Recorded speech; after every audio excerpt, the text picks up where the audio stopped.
Hi everyone and welcome to SAMA. SAMA is a program where we invite an expert to talk about their area of expertise. This week we are delighted to have Oram Miller as our guest expert. The subject is electromagnetic fields, which are EMFs, the hidden dangers in your home. Oram is a certified building biology environmental consultant and electromagnetic radiation specialist based in Los Angeles, where it's raining at the moment. He provides on-site healthy home and office EMF evaluations for clients throughout Southern California who have electromagnetic sensitivities, as well as those who want a healthier home or office. Oram is the Director of Learning and Development for the Institute for Biology and Ecology. He serves as a teaching assistant and is involved in curriculum development for the basic and advanced EMRS seminars taught by the Institute.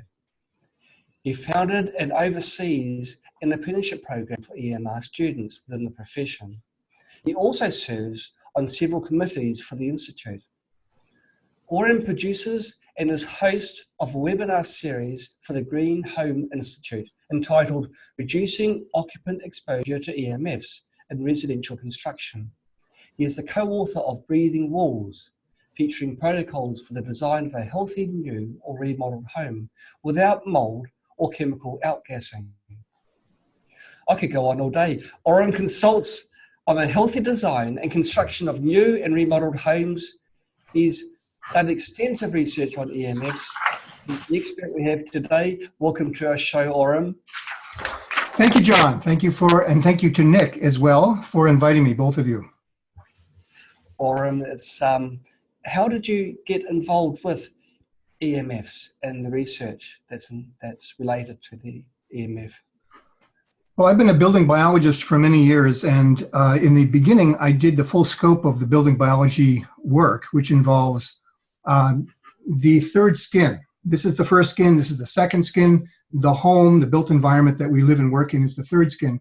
This profession was developed by Anton Schneider and a group of builders and physicians in Germany as the rapid rebuilding of the housing stock in Germany after World War II produced some problems that they didn't have before with the construction that they'd had for many hundreds and thousands of years. The problems were chemical outgassing, the accumulation of outgassing of materials from the new construction materials that they were using, as well as mold and electromagnetic fields.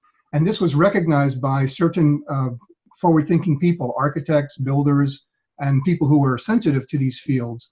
So they formed a profession that is very active today in Europe and the rest of the world, the Baubiologie profession. Bau is the German word for building, and Biologie is their pronunciation of the English word biology. So one of their graduates, an architect by the name of Helmut Zia, brought that knowledge from Germany to the United States 30 years ago. He passed away a few years ago of a stroke, but he founded a North American branch for the US and Canada of this profession that has graduated hundreds of people, including people from all over the world who come and study here. And I'm a graduate of that program, so I did the full scope of our work. We go into people's homes and we evaluate homes for sources of toxicity, and that includes indoor air quality, mold, chemical outgassing, natural gas, lead, asbestos, radon, carbon monoxide, as well as building materials for new and remodeled homes so that these outgassing problems don't develop, and then electromagnetic fields.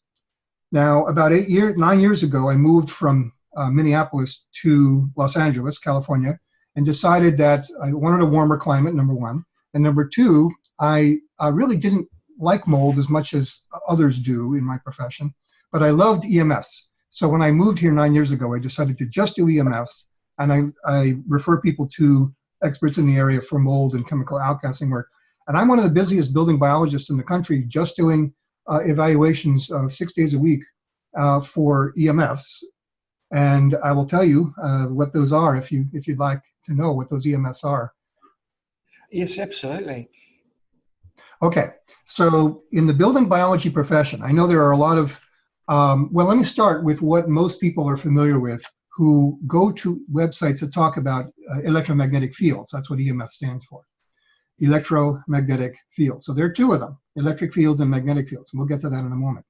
Okay. What most people are aware of when they go to websites and read about EMFs are, in no particular order, dirty electricity with Stetzer filters and Stetzer meters.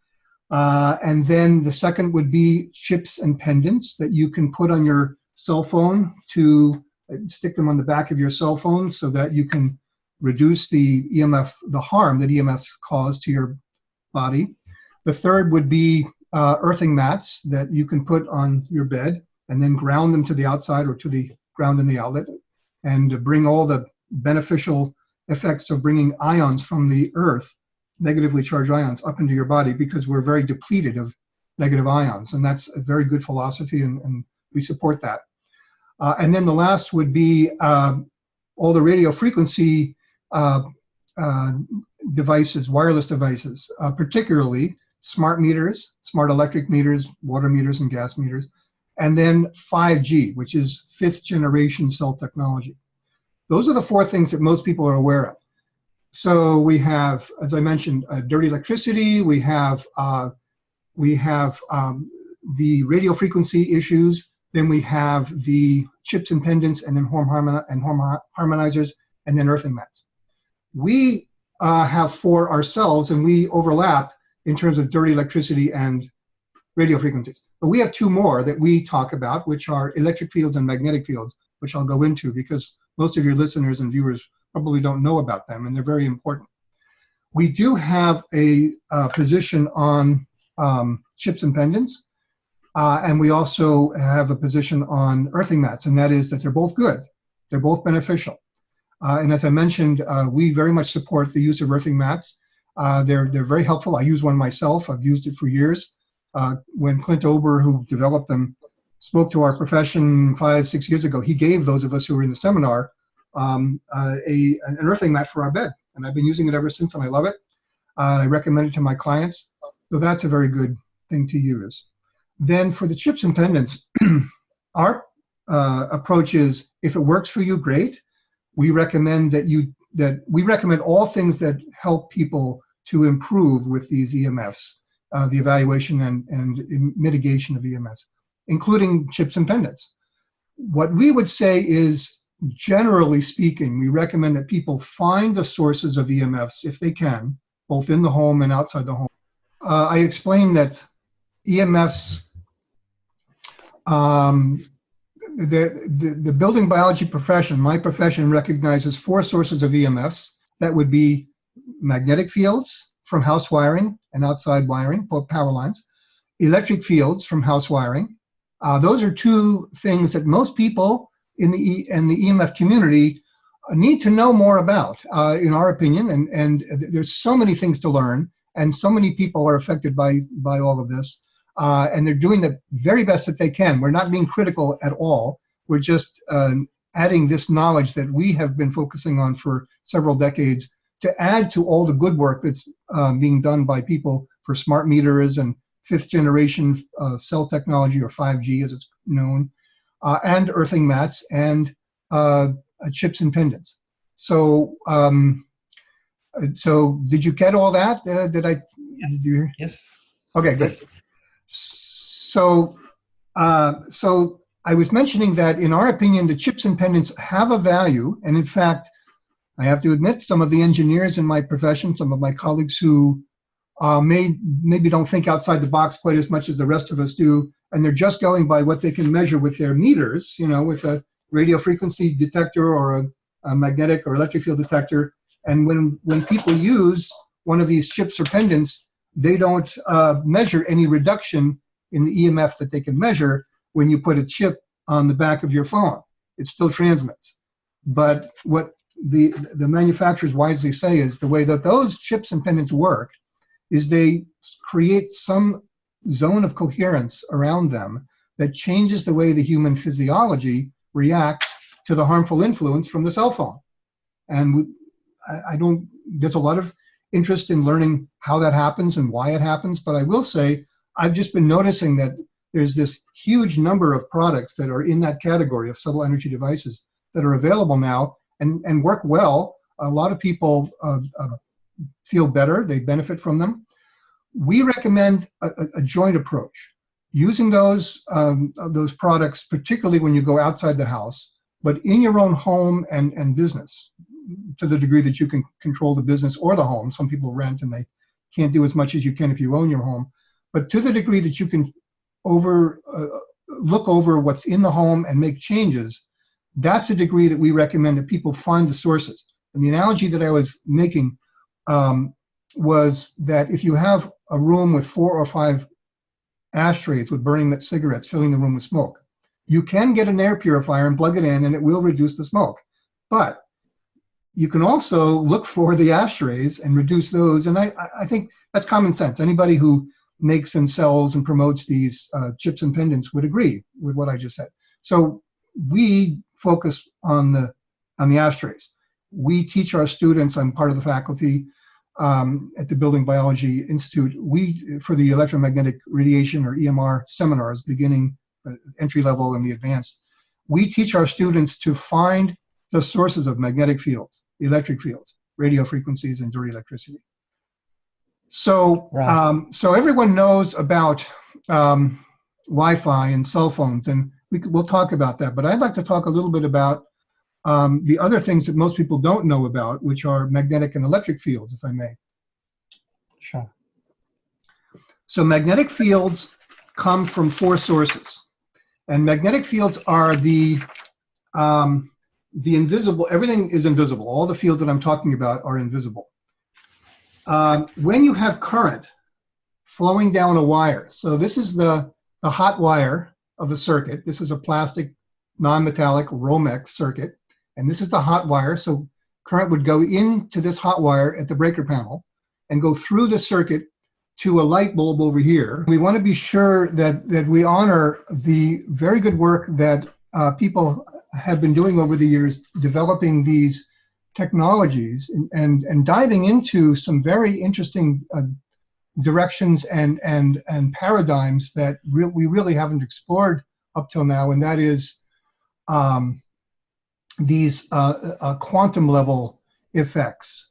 So the way that these chips and pendants work is when you put them on the phone or on your body in a pendant or on your finger, they help nullify or reduce the impact that these technologies have on the physiology. And that's demonstrated by less DNA damage in experiments with laboratory animals where they have 2 cages with cell phones on top, one with a chip and the other one without. These rats had less DNA damage than the ones over here because there was a chip in this phone. Secondly, there's something called thermography, which is a way of measuring the heat in the tissues. So you'll see an image of the head, and if there's a phone here, a cell phone here, like this, then you'll see red and orange and yellow in the tissues in here near this phone, or wherever you put it. I mean, a woman could put it here, or people put it in their back pocket, or a man can put it in his pocket, and you're seeing hip dysplasia and hip replacement surgery on the side that men and women put their cell phone in their pocket. So anyway, when you put a chip on the phone, you have blues and greens, which is the cool temperature that the body normally is. You don't see the elevation in the body, even though the phone is still there. And then lastly, the red blood cells are slippery. They slide on each other in the bloodstream. And you can see this with live blood cell analysis. However, when you put a phone next to the head or body, then the slipperiness goes away, and these red blood cells show signs of stress or duress, and they start to stack in what's known as rouleau formation, which is a French word that means stacking of coins. And when you put a chip on the phone, they start to free up again. They start to slide on each other, and it's a sign of return of oxygenation, whereas the rouleau formation, the stickiness, is a sign of deoxygenation, and you don't oxygenate the cells as well. So these are all the things that I know of, that I've read about, and thousands of testimonials of people who feel better using the chips. We would say, knowing what we know, it's fine to do that, but at the same time, we would recommend that people find the sources of toxicity in the home, whether it's outgassing or choosing low volatile organic or VOC paints and varnishes. When you do paint, and we recommend solid surface flooring instead of carpeting and all of that. And then for EMFs, we recommend that you hardwire your internet connection in your home. So when we go into a home and we talk to our clients, and I spend 6 or 8 hours with a client, and the first hour I sit down with them and I go over what EMFs are, where they come from, how they affect your health, and what we do about them, and what other countries say about this, because you don't hear much about this in the United States or Canada. But the rest of the world, all over the rest of the world, they do know about this and they're taking action. So good for you. Those of you who don't live in the US, you know what I'm talking about. But those of you who do live in the US, you don't know about this. In fact, you hear the opposite. So that's a whole nother political layer to this whole issue. But we recommend that people pay attention to this, because research shows that 100% of the cells close to a phone that you put next to your head, 100% of the cells, according to Martin Blank, who has passed away recently of a stroke, unfortunately, and Martin Blank was a PhD at Columbia University in New York, and I heard him speak several times. Wonderful man. He told us, he was a skeptic until he did his own research and found DNA fragmentation. And then Martin Blank, the other Martin, he's at the other side of the US at Washington State University, just north of Portland, Oregon. He has done testing showing the changes with low levels of EMF exposure from radio waves especially, and magnetic fields and electric fields, interfering with what is known as voltage-gated calcium channel metabolism. And so we have calcium channels on the surface of all of our cells, and there are voltage gates within them that are the way that cells communicate with each other. And if you disrupt that, which is what happens with very low levels of exposure of these devices at close range, you seriously interfere with the functioning of the physiology.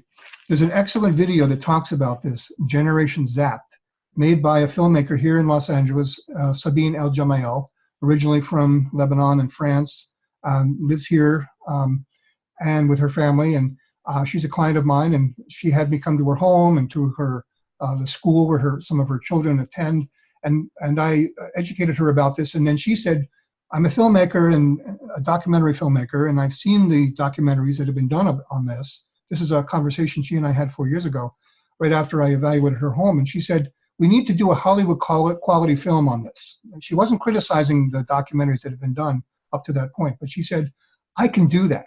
I have that ability, but I need the funding and I don't know who to ask. I don't know who to interview. So I said, I can't help you with the funding, but I can give you the names of people to interview. So I gave her a whole long list of people to interview in the field, in the profession. I mean, in and outside the building biology profession, but in the community, the EMF community. And she spent the next 3 years crowdsourcing her film and going around the world and interviewing these people. And that resulted in the movie Generation Zapped. And go to generationzapped.com, I believe, and watch the trailer. And you can rent it. You can stream it for $4. Show it to your friends. Show it to your husband, your skeptical husband. Watch it yourself. Show it to your teenagers and learn about this, because it's eye-opening, what we don't know, what we're not being told. The researchers around the world are calling this the tobacco of our modern age, because the same trends have occurred over the decades. So back 40, 50, 60 years ago, we had tobacco, we had asbestos, we had GMOs are more current, we had lead in gasoline. And what I'm indicating here is, over the course of 2, 3, 4 decades, the people got, at first industry said, there's no harm. There's no evidence of harm. And yes, there was, and they redacted the studies that were done that the government did, and the government career scientists said, I found problems, I found a connection, but they changed what I wrote when they published it. The guys at the top with the political appointees who came from industry. You know how that works. That's rampant here in the United States. And so industry says there's no harm here, and yet they know that there is in their internal documents. I know that. I have people who I know who've told me this. And George Carlo blew the lid off of all this some years ago when he was a keynote speaker for our every other year we have a conference, and he was our keynote speaker in 2008. He told us what happened to him on the inside there. And if you want to read about George Carlo, go to the Nation magazine, this article on the Nation magazine. I don't have it in front of me, but the name of the article is how the cell phone industry convinced us that using cell phones are safe. And then it was a 1-year investigative study by these 2 journalists. It's eye-opening. And then I have that on my website, www.createhealthyhomes.com. It's in the recent EMF news. And when you go to that link, right beneath that, the next item is the coverage of that article when it came out last March in 2018. And one of the authors, Mark Hertzgaard, was interviewed by Amy Goodman on Democracy Now! That video interview on her show, plus what happened after the show ended and he kept talking, they kept recording the interview. It's online, you can see it. And he talks about what happened to George Carlo, how he did the research. He told us himself. He said that he was hired when he was up in Columbia University in 1992 or 3, at the beginning of the Clinton administration. And his friend, the Assistant Secretary of Health, Education, and Welfare in Washington, D.C., called him up and said, this is what George told us. He said that this man said the cell phone industry wanted to do a 7-year, $28 million study to prove cell phones were safe.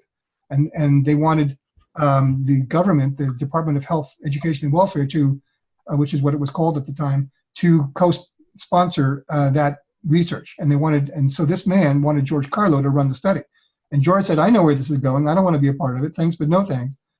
Talk to you later. So he said a month later, the man called again and said, we're moving ahead with this study. We don't want anyone else to run it but you. Will you reconsider? And he did. And he ran the study for 7 years. But he came to the conclusion, and he told us the details. He spent several hours going over this with a flip chart. He said, this is what I found. This is what happens to the membrane of the cells when you have a cell phone near your head or near your body. He said that the membrane has portals that allow nutrients to come in and waste products to get out. And those portals will close down when the cilia, which are these hair-like projections that emerge from the surface of all cells, except for the ones in the digestive tract, that line the digestive tract, the cilia monitor the environment. And in the presence of these low-frequency information-carrying radio waves, not the thermal waves that are at higher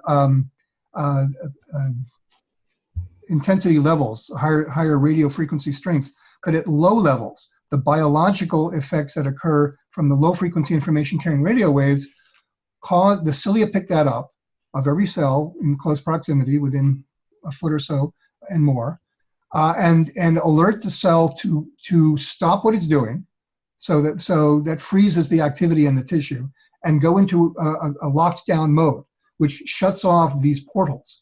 And so nutrients don't get in, waste products don't get out, and there's a Froelich effect that occurs from the messenger RNA near the surface of the cell into the cytoplasm, and the messenger RNA and the ribosomal RNA are affected by this, and the DNA is affected in the cell nucleus, the mitochondria, the functioning of the mitochondria and the cell cytoplasm is affected. All of this is affected, and if the cell is less than half its age, it will go into forced cell division called mitosis.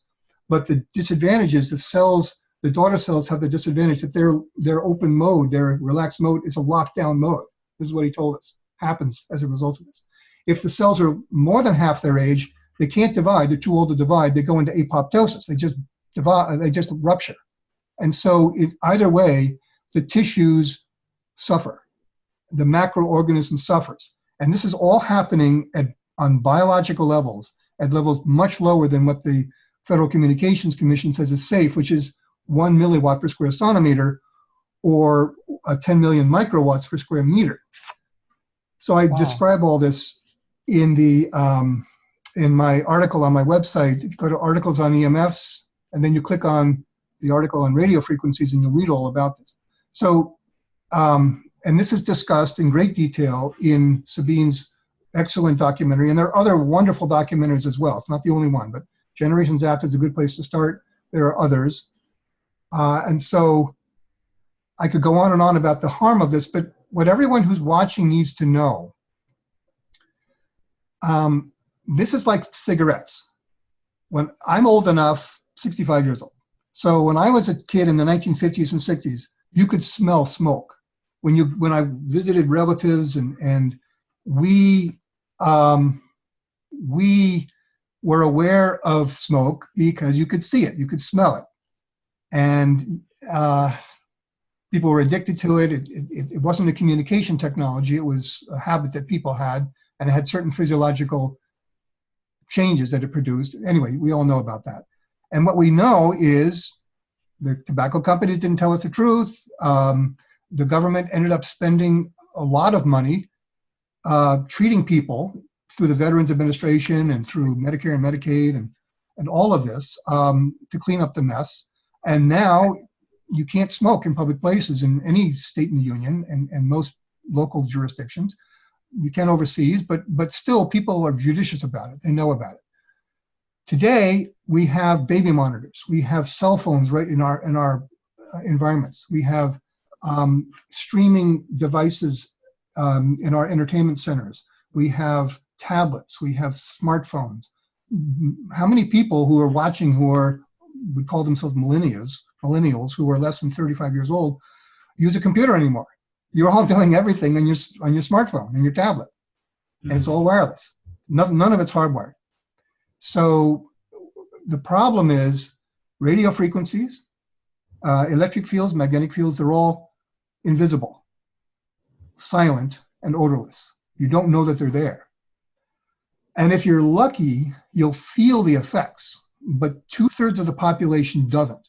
There are researchers in Europe who estimate that 100%, Martin Blank even said this, 100% of the cells are affected. The researchers estimate that 2/3 of the population can repair the damage that night when they sleep. 1/3 cannot. So what that means is that 1/3 of the population has symptoms right now, before we even get into 5G, from 4G LTE. And 4G is just the name of a technology that includes many different frequencies that we can measure now and that we have all around us. And we bring these devices into our home. The average home has multiple wireless devices. And if you could see the radio frequencies like you can see cigarette smoke, you'd know that they're there. So what you can do is you can get meters. Now this is a professional meter that we use. It's the Gigahertz Solutions HF59B. And I have an attenuator here. I'm going to show you why I have that on here in just a minute. But you can also get one of these. So this is a Acousticom 2, and you may be able to hear that, but I don't have very many EMFs here, radio frequencies. That's why the LED is very low. This is about $180. This is the little brother of the Acoustimeter. And then this is the Safe and Sound radio frequency meter from Safe Living Technologies in Canada, www.slt.co. And this is $149. And it doesn't have a display, neither of them do. They both have LEDs. And this is available through lessemf.com, lessemf.com. These are great. Both of these are great. The Safe Living Technologies company is coming out with another model with a display for about $350 next month in March of 2019. But the one thing that these two have in common is they have sound. I don't know if you can hear that, but they have sound. You can actually hear what the radio frequency signal sounds like. If it's a router, it sounds like a helicopter. If it's Bluetooth or a cordless telephone, it has a steady hum. If it's a cell tower, you'll hear a high-pitched sound, a squeal outside and coming in through your window. If you're testing your cell phone or a laptop, then, and mine's in airplane mode at the moment, you'll hear a crackling. So that's exactly what I want to show you. I'm going to turn this on. And this is a meter that actually has the ability to show, I'm going to put this in peak hold mode, and I'm going to clear it and get it down as low as possible. And I'm going to take my phone here, and I'm going to take it out of airplane mode. And I want you to listen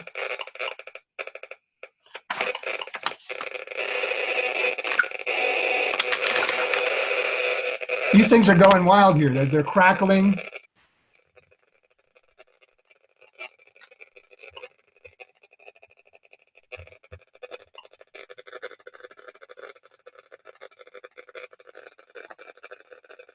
So this is actually low. This is 50,000 microwatts per meter squared. Now, these things are going nuts. If you can hear that. And my phone hasn't stopped checking in to the Verizon cell tower down the street. It's still transmitting. You hear that? This is the noisiest one. You guys hear that? We can hear it. This is what's happening to your brain when you're using this, okay? And again,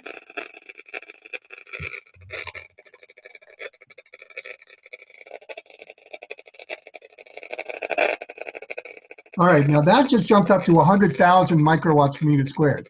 100,000 microwatts per meter squared is 100 times what we consider to be, and I have it on peak hold, so it's holding the last number that it held. I'm going to put this back in airplane mode. So now that doesn't happen all the time. There are times when your phone is sitting there and it's not transmitting like that. But it transmits like that often. It's intermittent. Cell phones are intermittent. Laptops are intermittent. Routers are continuous. Cordless phone base units are continuous. Even when you hang up the call and put the phone back on the cradle, the base unit, the unit that has the cord that goes to the jack in the wall, continuous. And you do not want to have one of those in your bedroom, the base unit. The extension handset, that's different. That it doesn't transmit when you're not on the call, but when you're on the call, it's very strong. It's no less than a cell phone, so I don't recommend it. So what I say to my clients is, you're going to thank yourselves for listening to that guy, me, in 2018, 2019, 5 to 10 years from now, when you get a call from your friends saying, my son was just diagnosed with a brain tumor. That's what your friend's going to say to you. They may say it now because it's happening. These brain tumors are developing. The British government has found a steady increase in malignant tumors on the side of the head where people hold their cell phone over the last 20 years. But benign tumors have been on the decline by the same amount over the same time span. So they average them each other out.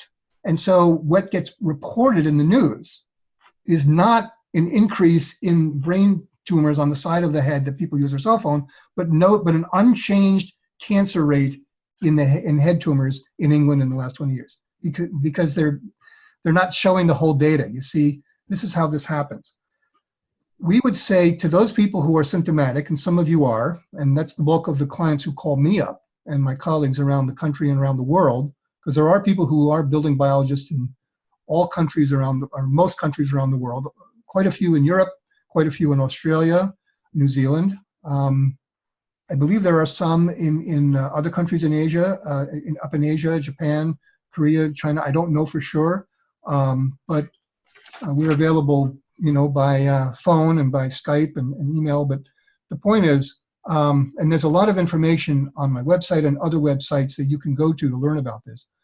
We generally recommend that for those of you who are not symptomatic, think about it. Generally speaking, we recommend that you reduce use, increase distance, and favor hardwired connections. Learn how to hardwire your house. If you plug an Ethernet cable into a computer, either a laptop or a desktop, that doesn't shut off the Wi-Fi, and then you plug it into your router, you have to manually turn off the Wi-Fi in both cases. The Bluetooth. I had a gentleman who called me up this afternoon here in Los Angeles, and he had a meter similar to this, and he was saying it's high and around his computer, and I said, well, can you turn off the Bluetooth? He said, well, okay, why do I need to do that? And I said, well, just do that. Go up to the Apple and go to System Preferences, and then go to Bluetooth. And I said, is it on or off? It's on. Well, don't turn it off if you have a cordless mouse, because you'll lose control of your computer. He said, no, I have a corded mouse. And I said, okay, then you don't even need the Bluetooth. And he shut it off, and he said his meter went down to green. And so he was happy. And he didn't know that that was produced, that his computer was just producing these frequencies right into his body, sitting there at the computer. And then you can hardwire your computer, even with, I happen to have an Android phone, so I don't have an Apple iPhone or iPad, but we have adapters, and where is it? Right here. You can use one of these. This is a lightning, take this cover off. This is a lightning plug, and it goes into the lightning port of an iPhone or iPad. And this at the other end is an Ethernet port.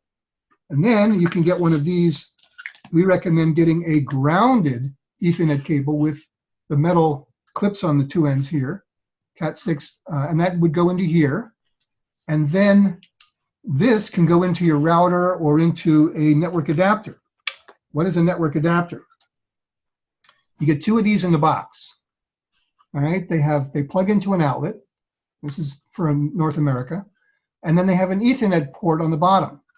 So they're made all over the world. You get two of them in a box, and you plug one of these, and make sure you don't get a set that has Wi-Fi in one of these, if you don't want that.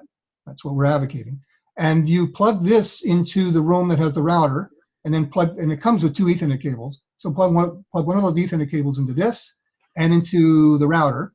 And then the other one you can put into a room that has where you want to sit, and plug the Ethernet cable into this. And the other end of the Ethernet cable is on the Ethernet to Lightning adapter. Now we also have, if I can find them here, here is a USB to Ethernet adapter. Yes. For those computers that have that, and you have a PC version and a Mac version. You also have Thunderbolt to Ethernet adapters, which I don't have. And here's the newest one, the newest MacBooks. They have this USB-C port. Well, we have a USB-C to Ethernet adapter. And then you can turn the Wi-Fi. You have to turn the Wi-Fi off on put it in airplane mode. And then you're on the internet. No smoke. And you can do anything you can do on the iPad or iPhone. This doesn't work for Android, I'm sorry. But you can do everything you can with Wi-Fi in a hardwired mode, and no smoke, no EMFs, no radio frequencies coming into your body from the device. The only thing is there'll be a high electric field, and I haven't mentioned that yet, but in order to take care of that, at least in North America, you can get this because you need, this is the kind of plug that comes with it. This is an Ethernet grounding adapter kit. And this has a short Ethernet cable right here, and this is what would actually go into the network adapter. So you plug this little one in here, or into the router, and then it goes into a coupler here that has a socket at both ends for an Ethernet cable. Here we go. It's just, all right, and this goes in here, and then you must put a shielded, with the metal clips, shielded Ethernet cable into that, and then this cord is soldered to the metal case here, and it's a ground cord, and it goes to the ground prong right here, and the new ones come with two blades.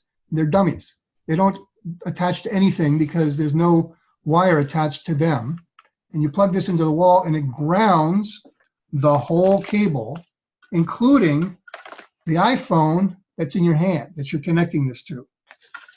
All right, so this is true for a laptop, an iPhone, or an iPad, those three things, because otherwise you'll have high electric fields. Now I know I only have a few more minutes left, but here's another thing that people need to know about. Nobody talks about this outside of the building biology profession, with the exception of a handful of people. Magnetic fields and electric fields are present in homes.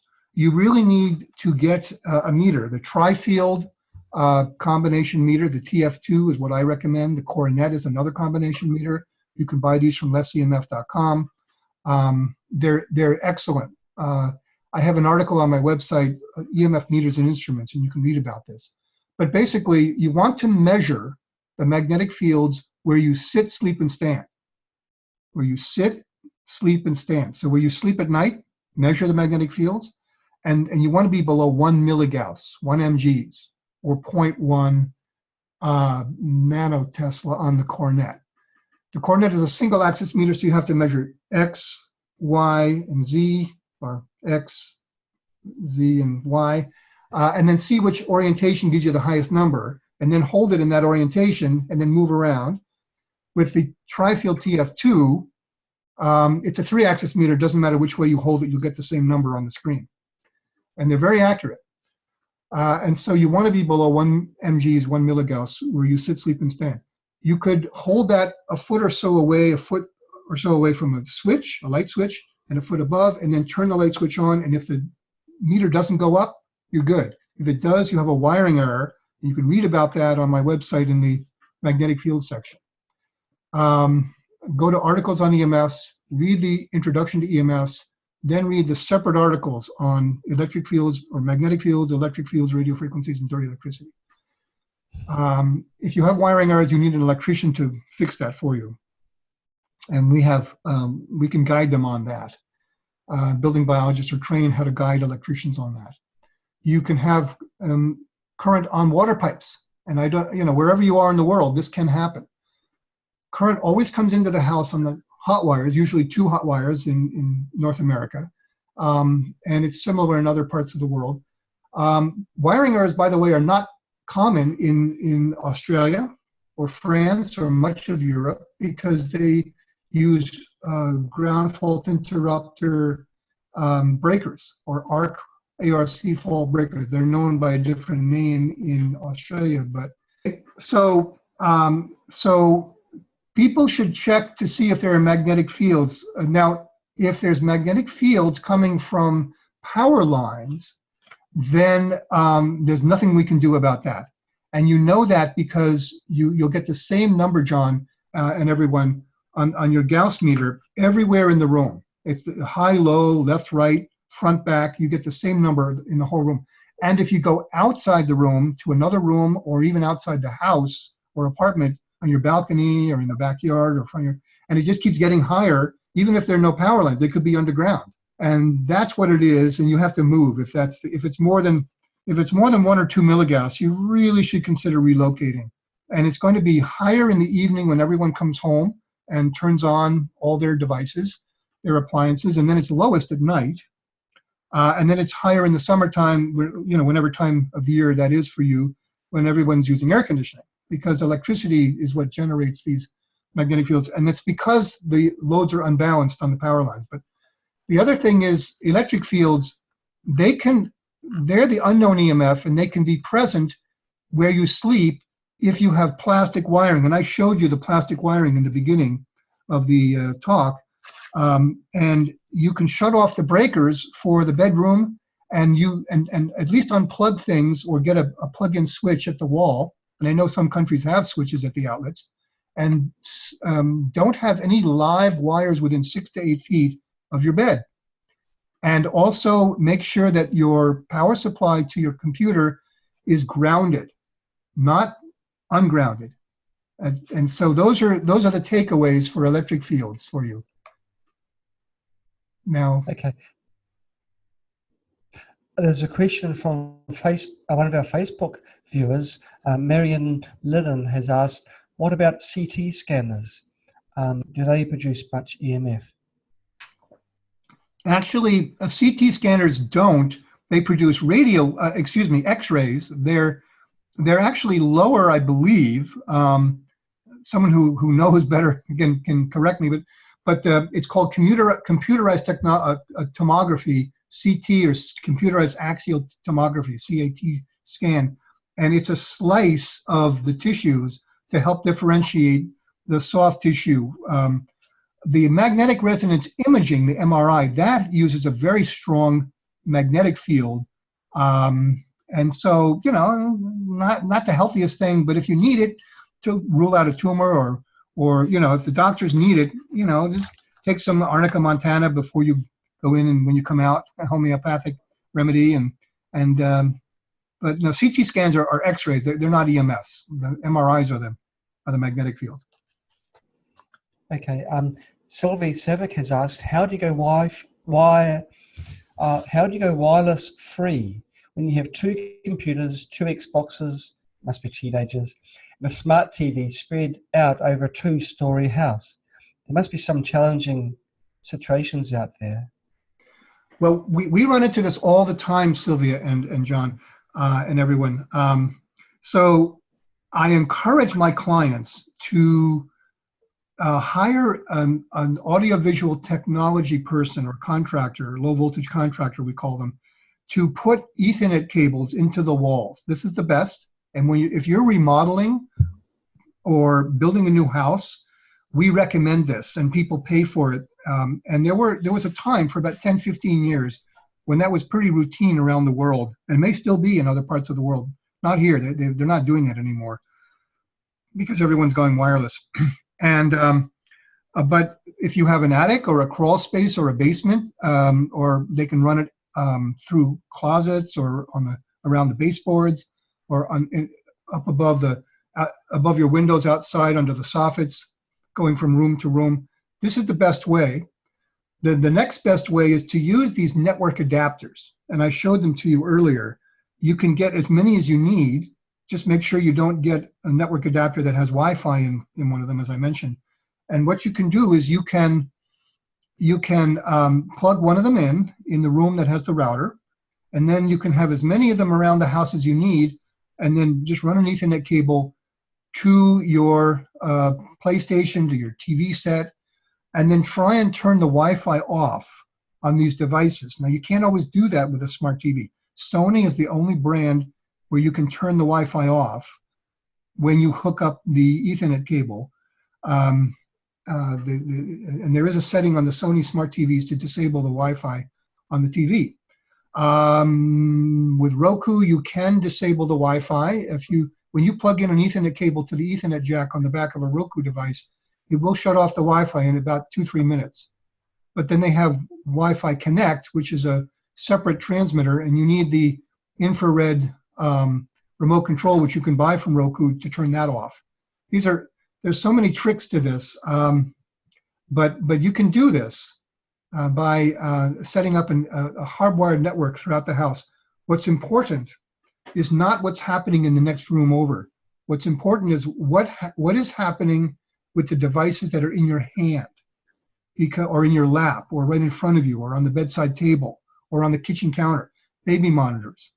It's bad enough to have the baby monitor right next to the crib, but then mom has the other monitor next to her bed, and she's getting blasted from that thing wirelessly transmitting all through the night, and it's all invisible. It's all silent, odorless. You don't know it's there. And you need a meter. One of these meters makes the invisible visible and the inaudible audible, so you know what's there, and then you can compare the numbers that you see on these devices to the building biology evaluation guidelines. And if you go on my website, createhealthyhomes.com, and you scroll down to the 10th link down on the left, it says building biology evaluation guidelines. And you click on that, and then you read the paragraphs, you click on the last paragraph where it says to see the actual table or see the guidelines, click here, and then you get a 4-page document written by the German building biologist and translated into English by a German-Canadian lady in Vancouver, and you can see what the guidelines are.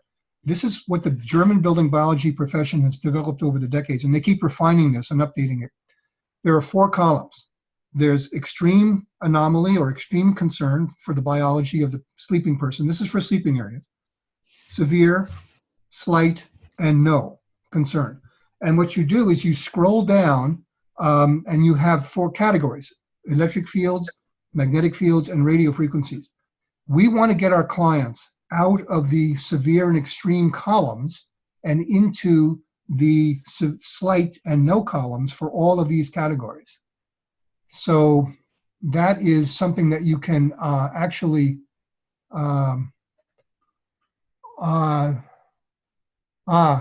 some very good comments from Carlos D. and There are. I'm going to fire them to you. And there's others too, like Billy's asked a good question as well.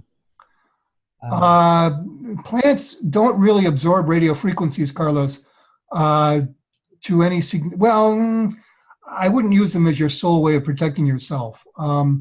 And cell phones do the strength of the radio frequency signal does drop off with distance. This is true.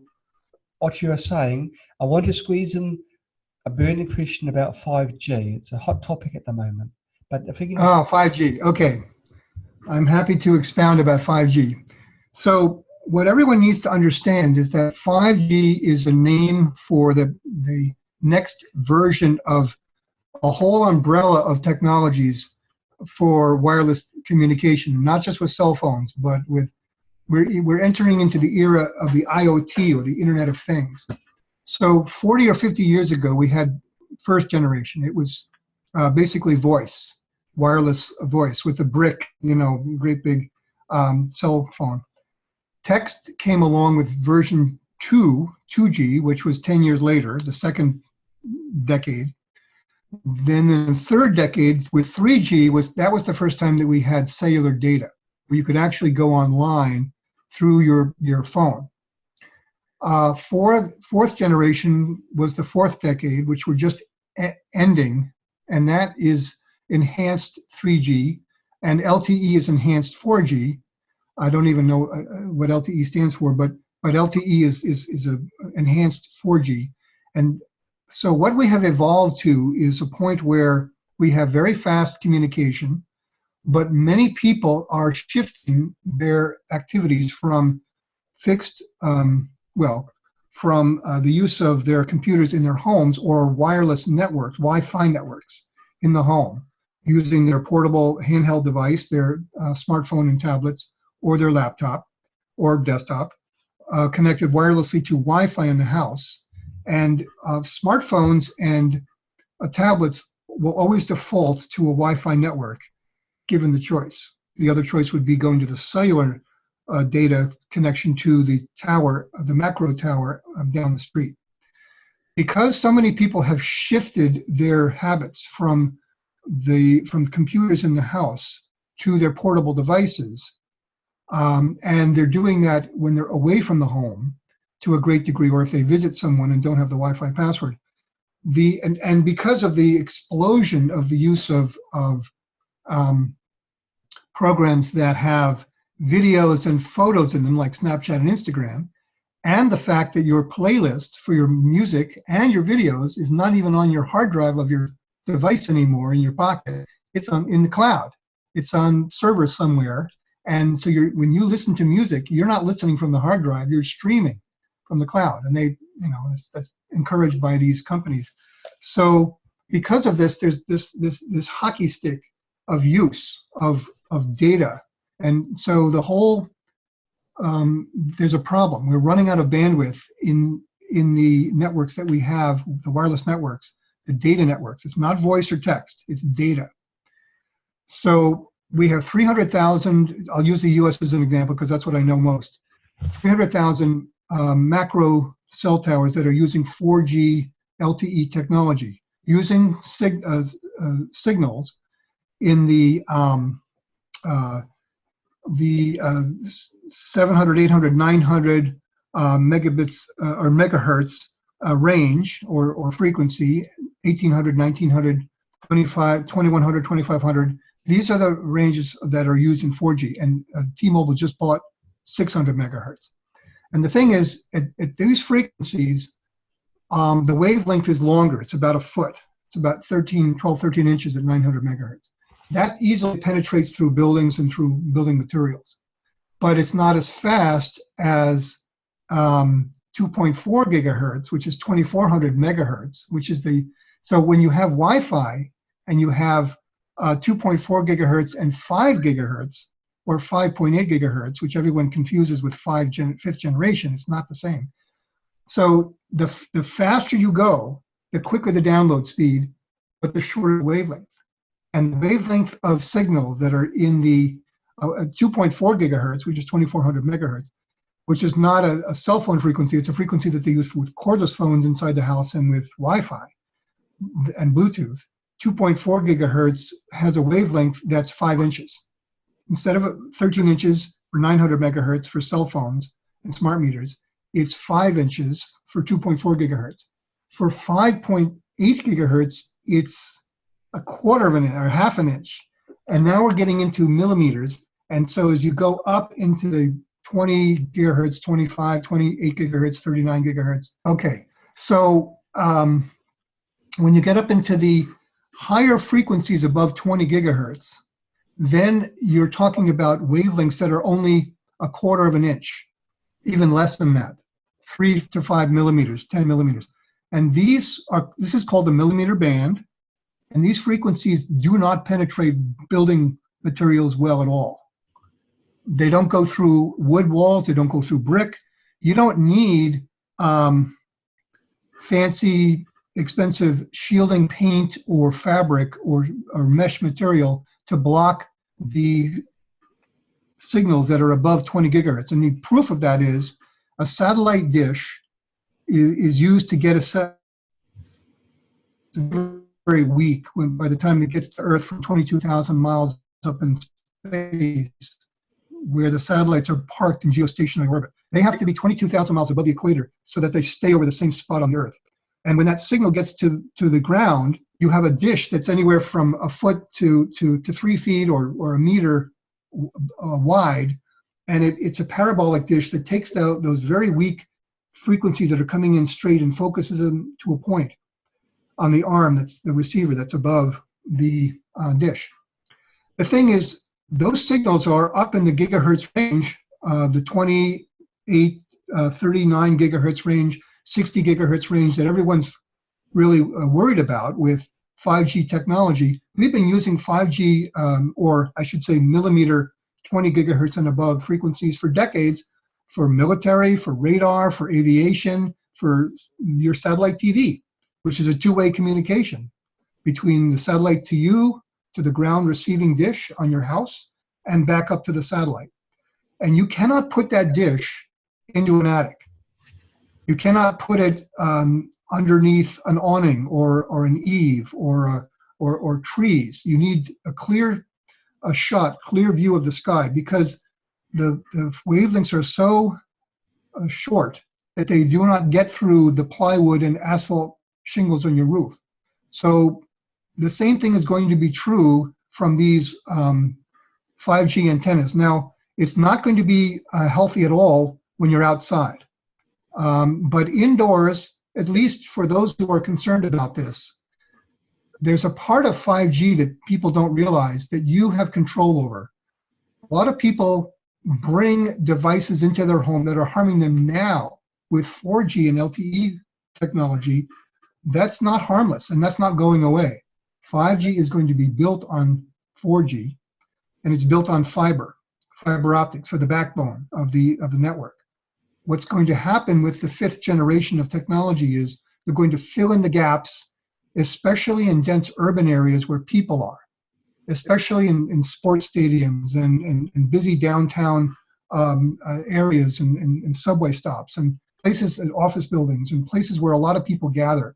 This is where you're going to have the first deployment of 5G small cell antennas close to people. And in fact, it's already happening in many places in Asia. Asia is well ahead of the US and North America and Europe right now in 5G deployment. So if you live in an urban environment and you're electrically sensitive, you're going to have difficulty when you go outside and go in an urban environment, okay?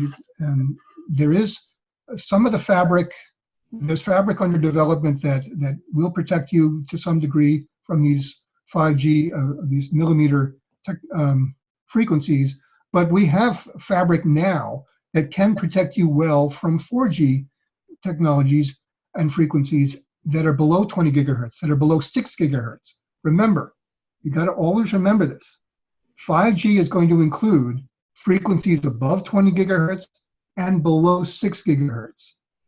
All right, all the 4G frequencies that we have now, they're not going away. In fact, there'll be more of them. They're going to pack more cell phone connections in the same airspace at the frequencies we use now. That's one of the changes that's coming, to use the existing 4G technology. That's going to be part of 5G. But then also, you're going to bring 5G devices into your house with your router. How many people have smart speakers? Alexa and Google Home and that sort of thing.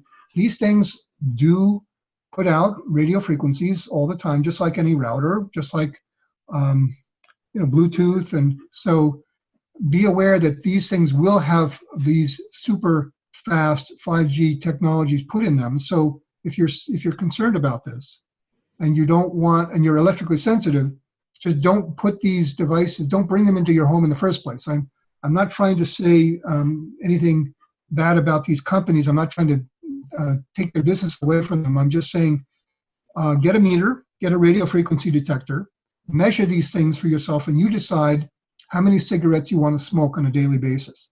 That's what you have to do when you're talking about this technology. Does that make sense? It does. It does. So 5G is going to be spotty at first. It's not going to be everywhere. It's going to take a while to become, actually, some people say it's going to be years, maybe decades before it's widespread. Most phones, even 5 to 10 years from now, will still default to 4G frequencies most of the time. 5G is only going to be there as a backup and to help fill in the gaps so you don't lose coverage as well, or as you move around now. But there will be more transmitters in neighborhoods. One thing that I did learn is that the small cell antennas that will be going up in front of every 2 to 10 homes in suburban neighborhoods, they only transmit the millimeter band frequency connection when a phone initiates a connection. And this is assuming that there's someone in the neighborhood who is on with that company and is not already connected to the Wi-Fi in their own home. If they're connected to Wi-Fi, they're not going to be pulling the signal from the small cell. And even if they did, if someone visited that person and had their phone, and they didn't have the Wi-Fi password, and they wanted to look something up, and so they sent out a signal, and the small cell antenna in front of that house, or in front of your house, and you're a neighbor of this guy, is closer than the macro tower that's a mile away, then he's going to connect to that small cell antenna, and it will initiate a focused, they call it beam casting. And there'll be a focused beam casted array that comes from that transmitter into that house, not yours. It's a narrow beam. It's not going to make it over to your house. And then when he leaves, or when he turns, stops checking whatever he was looking up on his phone, then the signal stops. And the thing is, these small cells do not sweep. They do not sweep the neighborhood with signals looking for users' phones like the macro towers do. This is the misconception that some people have. They have meters. They have RF radio frequency meters, and they go, into they go shopping, or they go somewhere, and they can see a cell tower in the distance, and they turn on their meter, and they're hearing a very high-pitched squeal, and they see high numbers, and it goes up in the red, and it's constant, 24/7. That's what macro towers do with 4G LTE technology today. We've had that for a couple of decades, even with 3G and now 4G. That's not going to go away. The 5G small cell antennas that will transmit the millimeter bands with fifth generation in front of your house will not do that, because they want to conserve electricity to conserve costs. They're only going to send out a signal, and a very narrow one, when someone initiates the connection. However, some of these small cells will be sending out 4G LTE signals in the lower frequencies, and that will be always on, I believe, and closer to your house. That's going to be the biggest danger, even though it's not the millimeter band above 20 gigahertz. It's going to be in the lower band, but that's part of the 5th generation technology that's coming out. So in that respect, this umbrella term that we use for 5G will mean more harm, because that will go through your wall. But we can shield against that. And as I said, the paint, the Y-Shield paint, which is carbon-based primer, and the other paints that are available, the Cooper Coat. Cooper Protect is a mesh. Cooper Coat is a copper paint. And the Air Pure, which is a nickel-based paint. These are all available from SEMF, Safe Living Technologies, which is www.slt.co, and then www.lessemf.com. That's where you can go to buy these products. And there are other people who sell these all over the world. They're not the only two. And you can put these paints, and we believe that these paints will be effective for these frequencies above 20 gigahertz.